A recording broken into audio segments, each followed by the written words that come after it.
Hello and welcome back to another part of this series I've been doing of modeling a T-Rex. Today we're going to be doing the feet for my T-Rex model.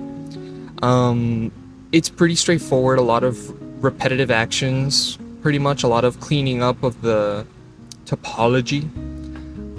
What I will say is, before we get started, and I should be mentioning this in probably every video, it is very important that you have some sort of experience with Blender before you decide to tackle this series.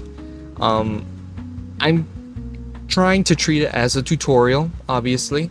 As you can see here, I am simply just modeling out a quick base for the foot, but you know, it could be pretty difficult for some users who've never used Blender before, so I just wanted to put that out there before I get started in explaining all of this. But other than that, it's a pretty straightforward modeling process. I don't really do a lot of intensive details until the very end, where I'm like pretty satisfied with how the base of it looks, and we're not there yet. So for now, just make it look as simple as possible.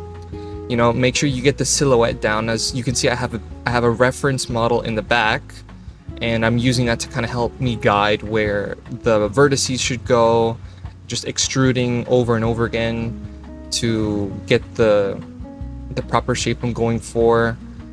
And this is the part of modeling where it's okay to make a couple of mistakes, because you can always go back and fix them, because there isn't a lot of I can't remember the word, but it's a lot easier to fix it up now than it is later, now that there isn't a lot of vertices to mess around with.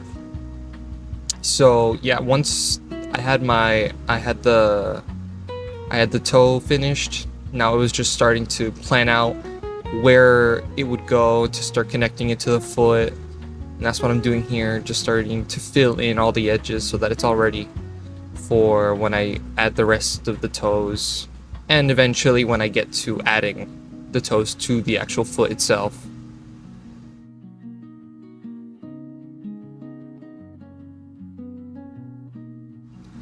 Right here, I'm just aligning the vertices to match where like, I guess my connector points for the toes would go, which I guess are just vertices, but to me it's a little different, because I want to kind of label everything to make it easier for not just myself but you guys, so you guys can also learn from my experience as well.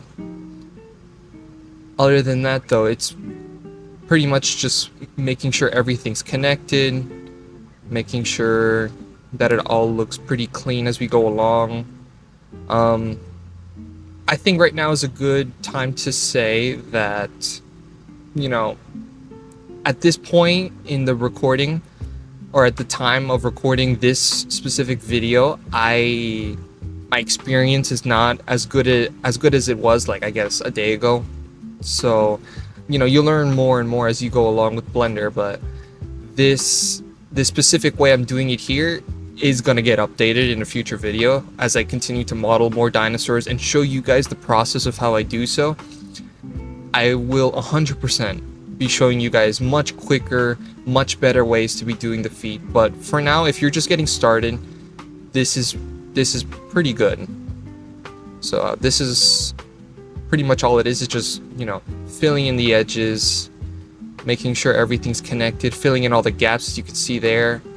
Any holes in the feet, I'm just filling in with the fill tool, or F on your keyboard for short, for the shortcut.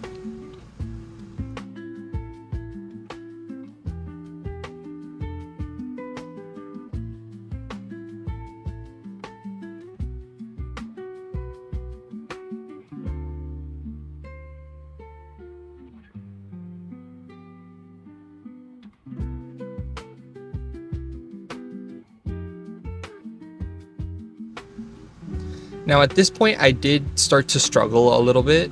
I kind of messed up a little bit with the vertices, which I did fix after the recording, but all I really did was use the knife tool.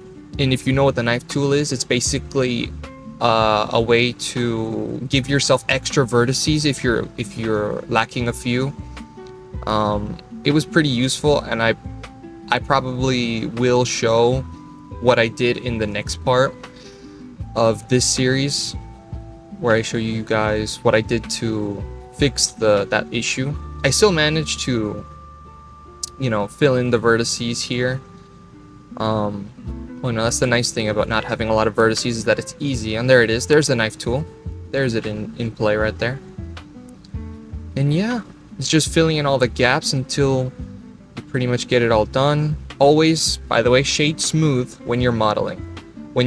After you're done, you know, connecting different shapes together or different meshes together, always press shade smooth to see if the normals got reversed at any point in time. And I can also show how to fix that in the next video as well. In this video I didn't have to, but I'm sure that issue will come up later. So other than that, it's pretty much done. I apologize if I was a little confusing, but thank you so much for watching, and I will see you guys in part 4 of this series.